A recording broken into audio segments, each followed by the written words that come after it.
getroffen. Für deine Mutter. Für uns alle. First of all, congratulations to a truly marvelous film.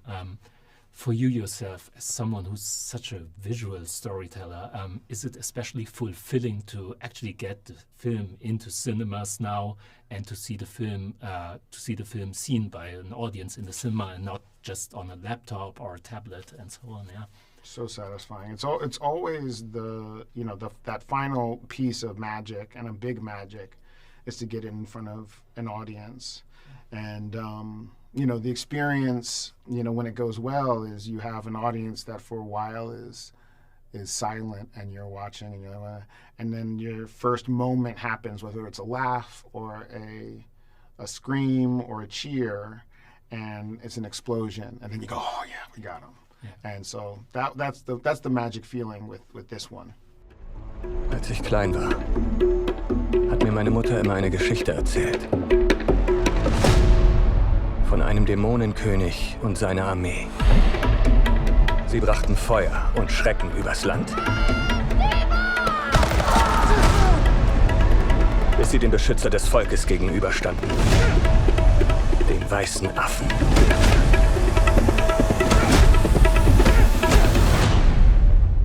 Da bist du ja.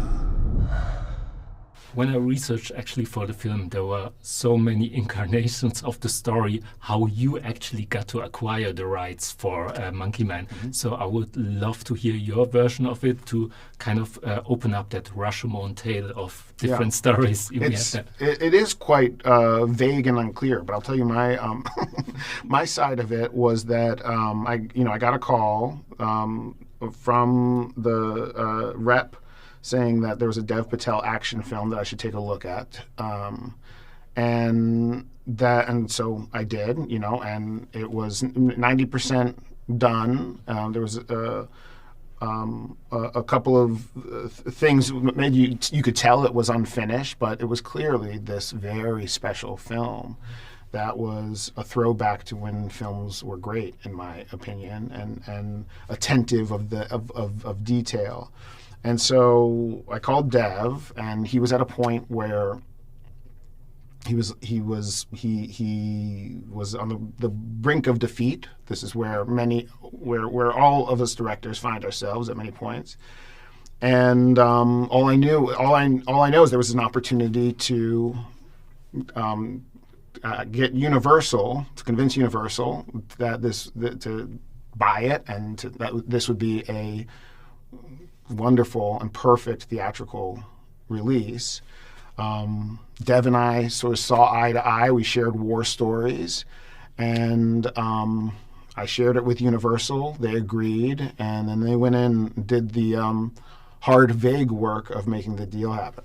Yeah, I've read there is that subline for the film. I think it comes from the fans, where it's a John Wick film set in Mumbai, and I think that's kind of a seal of approval or a quality mark that draws in a certain kind of audience. But on the other hand, there's so much more to the film, I think. And you as a producer, I think there's some sort of ambivalence. On the one hand, you want to have the John Wick fans and bring them into the theaters. But on the other hand, you also want to point out the other stuff. So how does that make you feel? Or how does that ambivalence, how does that work for you? Yeah. Well, the fact that the movie, I think, will completely serve the John Wick fan is a great thing. Reminding the world that the action is top notch, top class, it's awesome, it's badass, and it's cool, is important for that reason. Because I feel like then when people come in and see this other layer of depth with Monkey Man, they'll feel deeply rewarded from a cinematic perspective. Yeah. What are your top 3 revenge movies? Do you have a top 3? Yes. I said yes. I don't know what they are, but I'm sure I'm good at launching out opinions that may change tomorrow. Unforgiven, by Clint Eastwood. Let's say, can I say, Kill Bill is incredible. Kill Bill. Damn it, he did it. Yeah. He made the best one. And then Is Taxi Driver revenge? I don't know. Let's say... You couldn't say that. Yeah. Let's call it revenge for now. Okay, That's sounds a good movie. good. That sounds very fun. I mean, what was it about Dev himself? Could you also connect to him, especially on a level, because you acted before as well. You did your first feature film. It was also a very groundbreaking genre film. And now you see like a very established actor that does something for a genre that hasn't been done yet, I think, with Monkey Man. So was there already like a connection between you two, and how did that talks go between you two? Yeah, absolutely. I mean, when this was after seeing Monkey Man was the first time we talked, and the first thing I wanted to let Dev know was like, man, there's only a few people kind of understand what you've gone through, and I feel like I do. And I feel like I do know what he would have had to do to be as ready and to persevere in this film.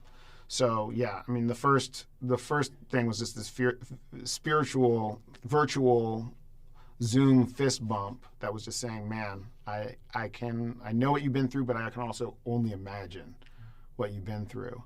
And part of that is being an actor. Jeden Tag habe ich dafür gebetet, die Schwachen beschützen zu können. Ich habe eine Antwort auf jedes Gebet. Ich nenne sie Niki. Minaj, pralle Kurven, schöne Scheinwerfer. Let's boogie!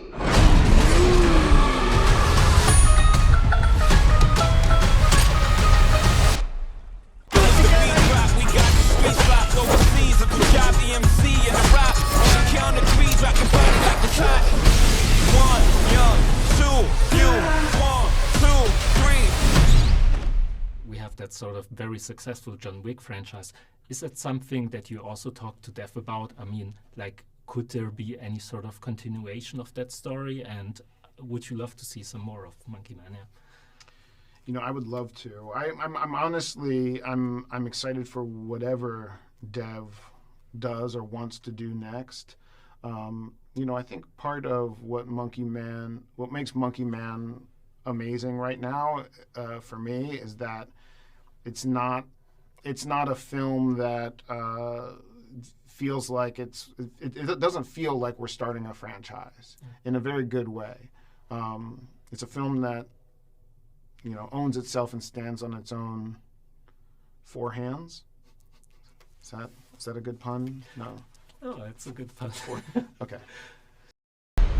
Selbst ein winziger Funke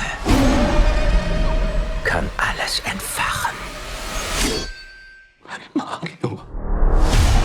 Ladies und Gentlemen, sind Sie bereit für einen beschissenen Kampf? 1, 2, 3